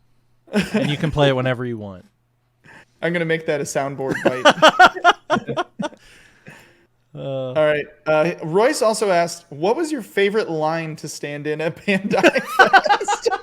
Dragon Ball Z line. I'll say Dragon Ball Z Fusion World was my favorite line of standing, just because you had they had the fighting game tournament going on, so you at least got distracted by that. Because I waited about almost 2 hours trying to get one of those new decks until Did you Eric get called any? me. No, because somebody called me saying they were giving away Pro Tour, possibly World Championships at a side event. So I left to go do that to get an event pack. So I did not do it. Oh, I'm sorry. No, I was I know you were. misinformed. I found out the guy that was giving the misinformation. I actually played him in a side event. He was, oh yeah, that was me. And I my kicked bad." his ass. And I kicked his ass, no, but we actually had a mirror matchup that lasted forever. But no, all jokes aside, no, I didn't get any, but it's all right. The game comes out in a couple weeks. But Yeah. that's I did play the beta for the digital version. It's amazing, yeah, it's fun. So It's super cool. I like it a yeah, lot. I like it. I'm excited for that game. At least for the first month till the next that comes out. I'll distract myself. I'm a big Dragon Ball Z nerd. So it was fun just being part of that crowd and just seeing what they were doing on that side. It was completely separated from everybody else. Yeah. So that was a fun line. All the other lines I did not really like, honestly, because like you said, we didn't have enough time. I would look at the clock like, all right, I gotta hop out this line to go play back to the ring. So Feels like Gen Con all over again. Trying to get Yeah. Lorcana product. God, yeah. What about you, Eric or Andrew? What's your favorite line if you guys stood in any lines? My favorite line was the bathroom line because there wasn't one. Luckily the bathroom was pretty smooth. I never had to like wait super long. My least favorite line was I went through a line to try and get like a stamp and a One Piece promo like foiled Dawn card, and I had to answer a quiz question, which was like, who are the two main characters in the new One Piece set? And I didn't. I've watched some One Piece, but I don't know Yeah. all the characters. And the guy said that there was a clue on the web on their Twitter. So like by the time I was at the end of the line and it was like my turn to go, I was like, I don't have my answer ready yet. So I was like scrolling through the Twitter trying to find the clue. And then he was like, you're just gonna have to go. Like you're just gonna have to go. So I go up to the girl, she asks me the question, and I go, I don't know. And then she's like, she points at a character and she's like, who's this? And I go, I don't know. And then she was like, all right. So then I just didn't get a stamp. I didn't get a card, and I just left the line. So I waited that whole time. Damn. The dude forced me to go when I wasn't ready, because I couldn't find the fucking hint. But I don't know. And then John told me who the character was later, which I don't even remember the character's name. It was some character I didn't recognize, and but I felt too embarrassed to go back. I didn't want to. Yeah, I don't know. I just felt like This guy I can't. again? Oh, Yeah. brother. But Fake fan. what about you, Andrew? I'd say probably my favorite line was getting into the convention center for the pre-registration day. There's like lines going basically out to the street for like One Piece, Digimon, everything like that. And then there's like the 20 of us who actually came out to pre-register for the event and get our our set 3 promo pack. Ugh. Yeah. So that was probably my favorite. Just kind of getting into the venue and seeing lines going out the building and everybody waiting, and That's I just exciting. walk right up there, get my playmat, get my Worlds promos, walk over to the premium Bandai booth, get all the stuff I ordered, and I'm done in 20 minutes. Yeah. So that was It probably was by far my favorite line. That's it was sweet. a good day to be a Battle Spirits player. We Well, got the VIP treatment. Fast I pass, take that baby. back. I take that back. That was my second favorite line. My first favorite line was the line I waited to get into the venue day 2 That's right. with the rest of the top 16 players. That was right. my favorite line. Nice, nice. Weren't they like you guys had to go in to do deck checks and they weren't letting you in, right? Yeah. Oh, fun. That's fun. They told us to be there by 8. So we were all upstairs at like 8 o'clock and they would not let us in. So Roman had to come out and grab all of our deck boxes and they started doing deck checks Jeez, like pretty much before we even got into the event. I wow. got that check on the last round of Swiss. So I won round, we were about to leave, and we both got deck checked. And I'm like, first of all, we're already done, but all right, you get deck checked. Secondly, we're like the loser table. Like, who cares? We're like, the guy Yeah. was trying to leave because I don't want to get my deck check. He's like, well, I have to do it. I'm like, so that was kind of weird. But I think they had certain things and demands they had to meet in quota. So I get Sure, it. So sure. I would say this. Shout out to the judges, at least all the judges I had a chance to talk to. They were all prepared. They kept the world championship in order. They were strict about certain things. There was a no game. You're an adult. You're here. You're responsible. You should know how to play the game. From my experience, I've heard whispers about other experiences, but at least from my experience, shout out to the judges. I think you guys did a good job. That's At least great. what I got to experience. So Awesome. Same for me. All right. Here's a question from Type. BSS has always been about introducing different colors into a deck, but with these Smag decks dominating Worlds and any EVA spoilers you saw, do you feel this is the death knell of mostly monocolor decks competitively? Eric and I were talking about this a little bit last night too. Specifically how apparently Japanese Battle Spirits, a lot of those players really only play mono decks. I think especially with the way I've seen other Bandai card games, this is a very normal pattern, right? Digimon, they introduced the 6 colors, then they started introducing the dual color stuff, right? I think it might just be a very Western way of playing card games at this point because of the success of Magic the Gathering, where, you're typically not building a monocolor deck in Magic. So I don't think it's too surprising, and I do think that's exactly where they're moving to. And even more solidified there by those Evangelion cards with the rainbow reduction. I just think it's something that clicks maybe more over here in the States to build decks like that. It is interesting, though, that is so different from the Japanese Battle Spirits game. Yeah, I think that, there will always be some, at least in this game, right? There'll be some form of rainbowish build, right? Even if just like a couple cards, right? Because every color has a specific card that's good across the board for another deck, right? And it fixes those problems. I mean, we've experienced that all last year where like, a deck that struggles to ramp, okay, put some green cards in. Yep. A deck that struggles to drawing, put some red or some, or at the time everybody was playing depths before it got banned because you just draw, right? So I think there will always be some form of splash. I'm not gonna say rainbow because rainbow might be like a full rainbow build, but Right. definitely some color splashing because it's hard not to, right? I mean, look, blues just the set 3 came out and we had strong draws and everywhere almost across. It's just good. It's good cards to play. Dream Bombs, Absolute Ice Shields have been in every colored deck since they came out, I think. So I think for this game, we'll definitely see a lot more of it, especially like you were saying, with new cards coming out that now have like one yellow cost reduction symbol and the rest are purple, or like two red, one. So it's gonna be very interesting how you need almost like a lineup of different colors, or maybe nexuses will become more relevant because they stick on board. Right. They should stick on board to be able to call those cost reductions. So. Yeah. Yeah, my thoughts on it, like the game, I think pushes multiple color decks anyways, kind of like what you were saying with the new set 5 reveals, but also like going back to the floor set and our boy Smag, Yeah. like there's cards with like certain effects listed to like promote playing multiple color decks as well. So I think looking forward, I think set 4 you'll probably see a couple monocolored decks. As in monocolor, I mean like mainly like the spirits and stuff, because I don't think anybody plays like monocolor magics in their deck. Yeah. Um, I definitely think you'll probably see that a little bit more in set 4, but going to set 5 and beyond, I think it's going to be a little bit more of a shakeup, especially introducing the dual color reductions. Yep. Yeah. I mean, that's a good point too about even from set 1, we weren't really playing full mono with those spells. Like every deck was trying to run 4 copies of Absolute Ice Shield. Like even if you're not playing white, like it was so essential. Burning Force was really big. Star Blast Draw, and Dream Bomb also.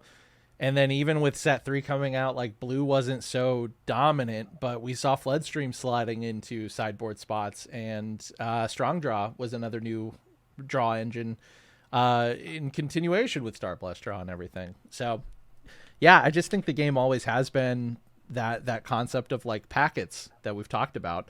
You need your draw, you need your defense, and then typically your spirits, like Andrew said, is where that mono brick comes in.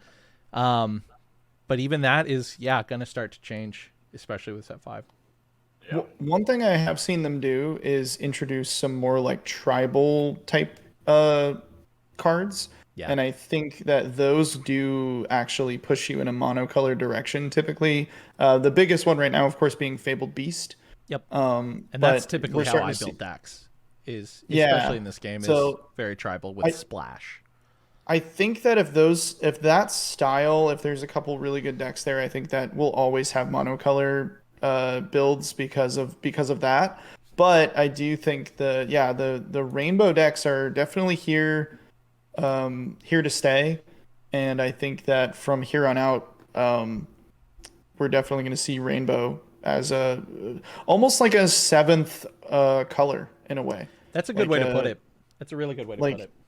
Like you have the 6 colors, but then you also have the rainbow. But yeah, it's interesting too. When I say monocolor, I'm also thinking of just the spirit package, because I always consider the magics as like kind of just flex. Yeah. And then even the nexuses are kind of interchangeable a little bit. You're probably going to play nexuses within, like if you're playing all monocolor spirits, you're probably playing nexuses that are that color. But even then, it's like, I think you said it earlier, Andrew, you were saying you were playing against a deck that played a Volcanic Canyon out of white, and it did not hint to you that it was Nova white at all, because it's like, it's not that weird to play a Volcanic Canyon any deck really. Eric 'Cause it's played just it a- in every deck I've ever seen yeah. him play.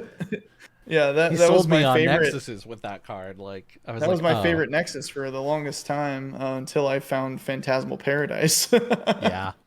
We've been spending most our lives living in So Phantasmal. All right, sorry.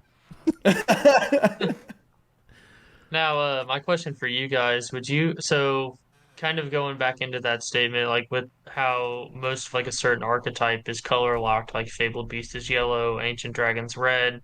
How would you like to see like cross color archetypes? So like Horny, what if they made like a white Fabled Beast, or what if horny, they made like a purple Ancient Dragon or something like that? very horny about that. I would Yeah. definitely like that. Just because then that allows the pool of cards to open up for, like, for example, you said like Serpent, Ancient Dragon, or something like that for purple. Now that opens up other Ancient Dragon specific magic cards that help do whatever, destroy, draw, into purple even more to maybe help that game plan. So, or across the board, like, White Fable Beast, whatever it might be. Um, Fuck. it really makes it honestly would shake up the game, right? Because now, Yeah. like, Phantasm Paradise, right? Okay, now white, you're drawing like a motherfucker because you have white Fable Beast and you know what I'm saying? So it's just like, Yeah. I think that will be, and I'm sure, I Sure. think there'll be some things coming, maybe similar to that. I don't know what it was. I don't know much about what's going on in Japan, but I think there might be something like that later on. But I think that's gonna be amazing. I think it'd be good for the game, and it really opens up. I Deck don't know. building.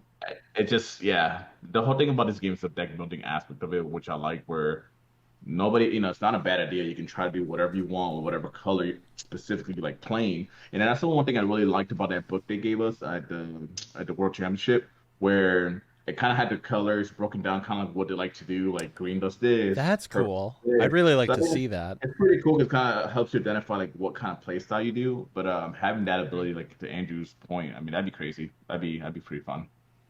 I think it streamlines into your lore set too idea, Cam, where Yeah. all the colors get together and have a giant love orgy, and then all these God, archetypes All are these little popping up everywhere. bastards start rocking up. a little orgy. I want it so bad, dude. I want some Fabled Beasts out of color. That'd be so fucking fun. That would be cool. Fuck. This is the last question. Frankie House has asked us, how have you guys grown the game / kept your scene alive with BSS? I'll start off by saying, unfortunately, around us, I don't think we've done a good job of doing that. Like in Yeah. our immediate area, which I could blame the stores, but I think at the end of the day, it's probably the most responsible thing for us to take responsibility for. It's a number of things, Not though. Yeah. Well, I think there's things we could do to push it more locally. I mean, I think it's cool. We're partnering with Andrew and all of them to do the tournament at Bulldog, which I think is probably like the biggest thing we've assisted with towards that end. But I think for us locally, the three of us, all of our stores have unfortunately stopped carrying the game and running events and stuff. Or I don't know, maybe they still carry it, but I know they don't run events. Yeah. So I haven't even been there to check to see if they carry because I have no reason to go.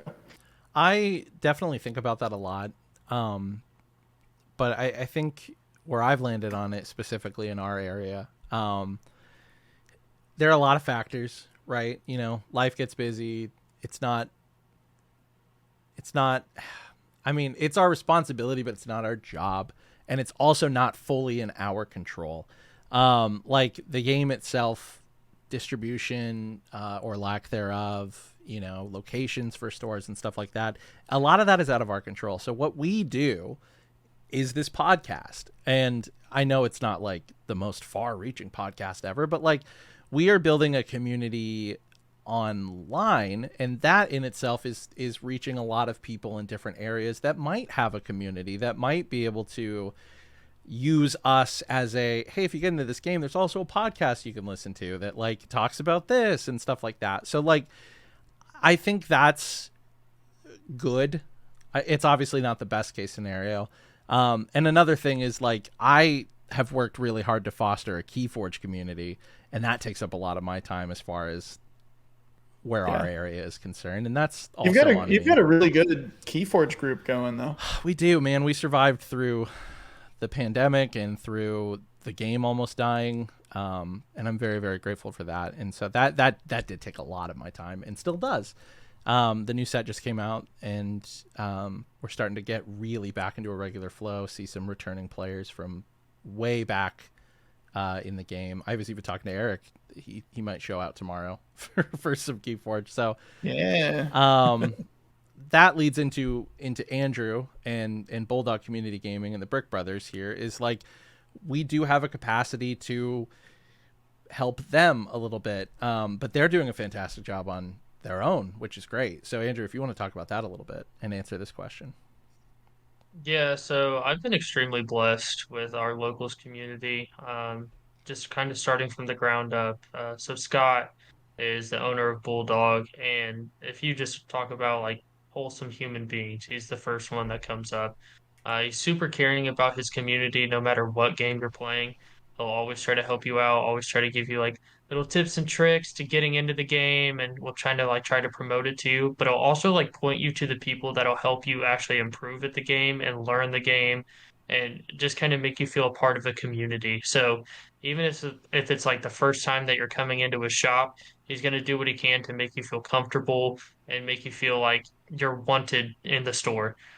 So huge shout out to him and everything that he's doing. He's done so much in promoting this game and keeping it alive, even when times are looking tough, and the game just after that set two meta where everyone started kind of weaning away from the game, Scott stood strong, and it led to some really cool opportunities, especially around Gen Con. So we're looking Yeah. forward to that again this year. But um, we have a really good core group at our locals. This year, I think we've been floating around 12, I guess, is kind of like our usual Tuesday night crowd. That's great. But here around like the holiday season, it does get like a little bit rough. Like not everybody can make it out. We do have a lot of people who are busier in the winter months, whether it's work, whether it's we have a guy there who does basketball coaching, just Mm. different things like that, just life things in the way during this time of year. So hopefully, once everything starts to slow down and life starts to kind of slow down back in the spring, we'll get up to hopefully 15 to 17 players. The big thing that we do from our end is we go and we also just try to help the people out who are playing. So we do have newer players who are getting into the game. And the one thing like I always try to ask is like, well, what cards are you interested in? Mm-hmm. And they'll be like, oh, like I like the way that Nova looks, or this card seems really good. And I'll be like, oh, cool. Well, I have a bajillion extra cards from set one and set two. So here's a couple cards to get your deck rolling. And just try to do like little things like that because this game is so cheap to get into. Yeah. It doesn't kill you financially to help somebody out like that. But it also, like looking from that player's perspective, that's huge if you have somebody who's just willing to help you get started. And not only is that going to like pique your interest even more, but that's going to help you to realize like there is a good community here. There's people I can go to and talk to about the game. There's also people that are going to help me to improve and actually learn how to play this game. It's not just going to be, I'm going to go to this for 4 weeks and get my ass kicked every single time. Right. And hopefully I figure it out. Yep. Yeah. It's no, we're gonna talk to you like after we're done playing and be like, hey, so what did you have in hand? Well, maybe you could have done this time. Maybe you could have done that this time. And like kind of doing like little coaching things and stuff as well. Just because I know he's watching, I still coach Brennan from time to time too. So that's for you, Brennan. Anyways, We love you, going Brandon. back to what I was going back to what I was saying, I think it all starts number one from your store owners, just being Yeah. the ones to kind of put the foot forward and represent the game. And I know it was a financial hit, but I think there's going to be a lot of good, positive things coming out of it with year two. Bandai's starting to push stuff back into the local stores with the regional tournaments now. Yeah. I think everything is not going to kill you as much if you order it because you can order based on your player base or what you're comfortable with ordering, because you don't have to pre-order stuff 6 months in advance again, Yeah. like you did for set one, set two, set three, all of that. So Yep. I think there's a lot of potential to kind of for the stores to maybe who didn't start or didn't keep carrying the game because they kind of bid it in set one and set two. to maybe get back into it, especially now that it's starting to pick up traction with this last meta being really good and set three coming out really positive from the community, and then set four just looking to be even better, and a lot of big collab sets coming out. I think a lot of peak interest will start getting back into the game. For sure. Then it comes to us, like just being the ones who really like invite these new players in, talk to your friends, like talk to card players from other games and say, hey, just try it. And then Yeah. just being that person to kind of help guide them and show them like, hey, this is what this can do. Look at this art. Like just the different cool things that we have with our game that other games don't have, and really just showing the key successful parts of what's happened in year one and what we're planning to do in year two and getting people on board. Our community is forever growing. I see people join in your guys' Discord, the unofficial Discord, just Facebook groups every day. So Yeah. there's people who are interested in this game. It's just up to us to keep pushing it out there and spreading positivity into the community to keep people engaged and on board with it. And then I think the last thing is probably with Bandai. Uh, just listening to us. I think this year has been a big example of sometimes they really do mess up and they really do things wrong, but they show that they're willing to fix it. And I think a lot of the aspects that we talked about at Gen Con, a lot of the feedback that the community has given them from the competitive scene from year one, and just from the reviews that they've gotten from the sets, from the surveys and everything, Bandai is willing to listen and work with us and show that, hey, like if you guys are still interested in this and you guys like this, we'll keep giving it to you. So year two is looking to shape up to be pretty well. I am very interested to see what the competitive scene is going to look like based on pricing and based on who sticks around to try other games and just kind of different things like that. But I do think that we have a lot of potential as a community to keep growing and show that we can actually be a viable card game, especially in the Bandai community. I agree. Very well said. Yep. I mean, you guys touched it all. I'm on the same boat with that. It's a lot of factors, obviously. Like you guys mentioned, our local community. Unfortunately, when this game came out, there was a lot of hype already behind Disney Lorcana, at least some of the That's a good gameplays point. that I know about. That's a very And good point. it's you have an IP that's not very well known for majority of the group, and you got Disney Lorcana, and you already have the big three that you're always competing against: Magic, Yu-Gi-Oh, and Pokemon. And I think that Andrew touched on it a little bit too. I think the biggest thing that from talking to some of the shop owners that really kind of left a sour taste in their mouth, but just the whole distribution mess that happened and financially, they don't make a lot of money at local game shops if, Yeah. they're not millionaires. So it was kind of a lot of situations last year that kind of all went wrong at the same time. And set two, I think, was kind of the nail in the coffin. And some of these shops were like probably one of the worst box pool ratios, and like you just can tell like a lot of people lost interest. The set three kind of recovers some of that, so we're hoping that just keep pushing the game. And Cam, you talked about it, like the podcast is a way. It's online, obviously. Us that we play competitively and travel and we talk to the game and kind of keep as the years gone on, more and more people see you, they know about you, know about your game, to kind of maybe help them. I know we gave some advice at Gen Con, and I do the same thing, right? I go to a couple game shops and just like, hey, here's a bulk of cards, Yeah. take them. I mean, they're just gonna sit in my room somewhere, right? Or I'm not here trying to make this game is not expensive, right? I'm not gonna make a profit of selling the commons at 30 cents a piece. So Right. here, take them. Here are the colors, and I kind of do that a little bit. It's just very hard, at least where we're at, as far as what we're competing against.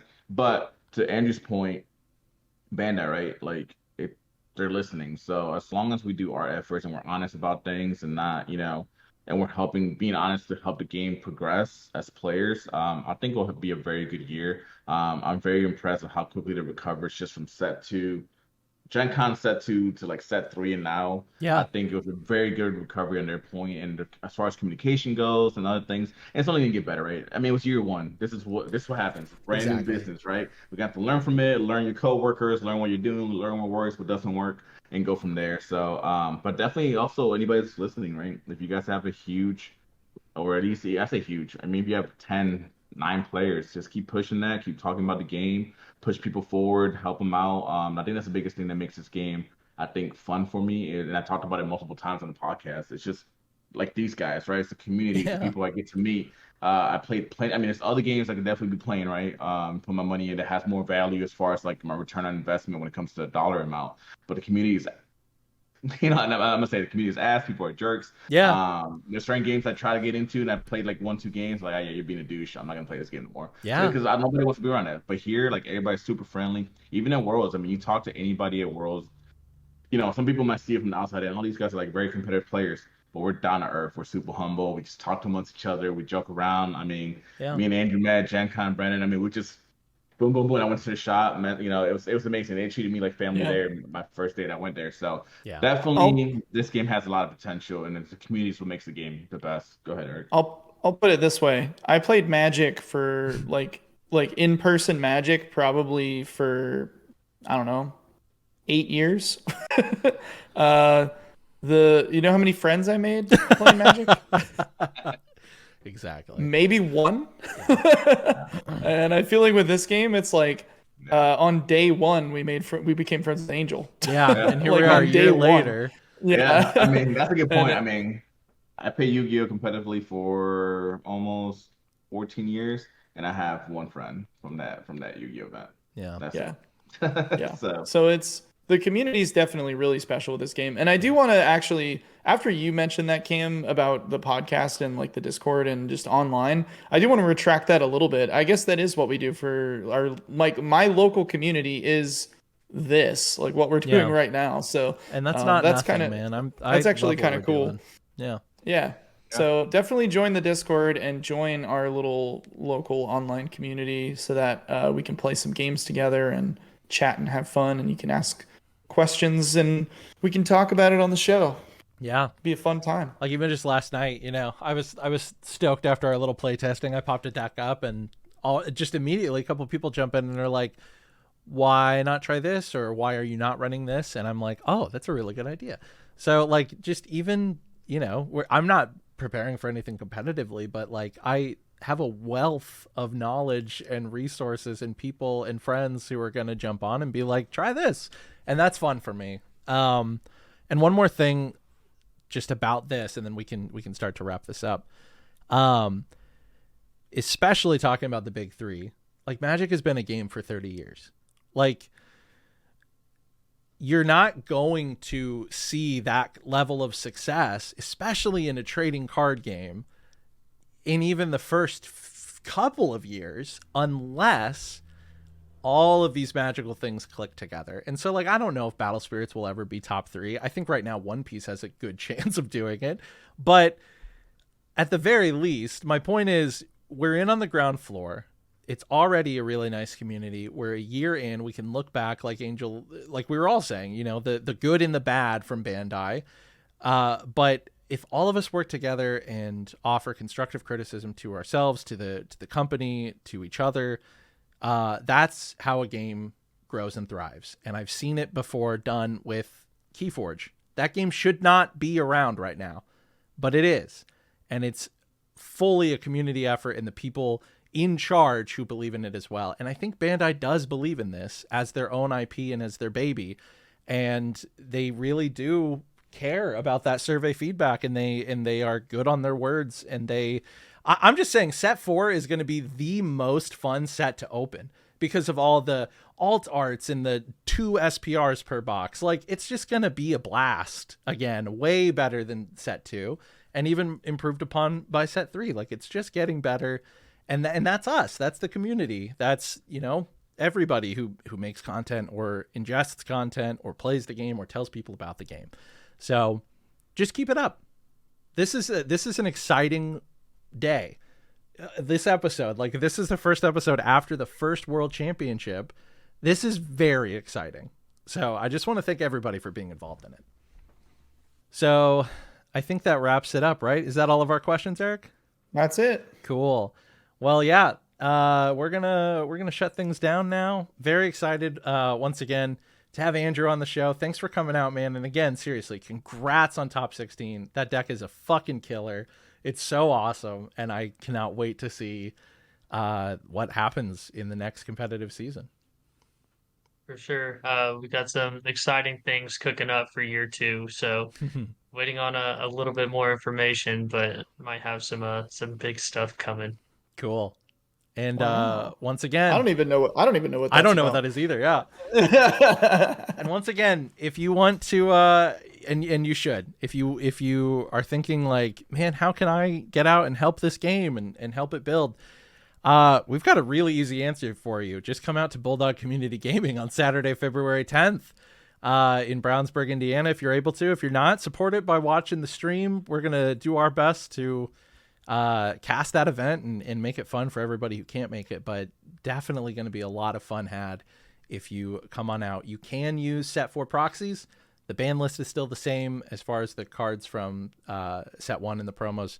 All that is fine. But yeah, set 4 proxies, come on out. There's going to be a lot of fun stuff. And it's in the name, right? Bulldog Community Gaming. Like, I'm just very excited to see everybody there and have some fun playing some Battle Spirits.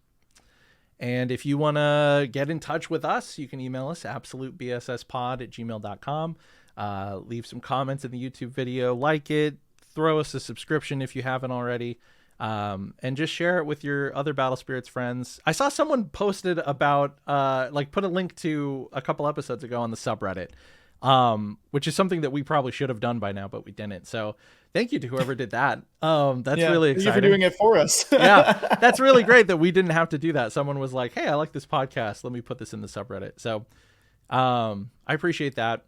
Just join the Discord first and foremost. Like that's the most fun. I'm having so much fun with it. I say that at the end of every episode, but I mean it. So thank you for listening or watching or any of it. And thank you, as always, to Eric hanging out with me today. Angel, always a pleasure. And Andrew, thank you so much for joining us again today. Anything else you guys want to say before we shut it down? No, let's get season 2 ready, baby. That's let's go. Right. Set 4. Better than the first one, so Set 4 spice. Yeah, I'm excited. No bad for luck it, this so. time. Yeah. All right. But thank you, everybody. Everybody take care. Yeah. Shout out to the Brick Brothers Discord. Shout out to Bulldog, and shout out to my girlfriend for putting up with my bullshit these last couple weeks. I love it. Well, yeah. Until next time, we've been the Absolute BSS Podcast. We'll catch you later. Goodbye. See ya.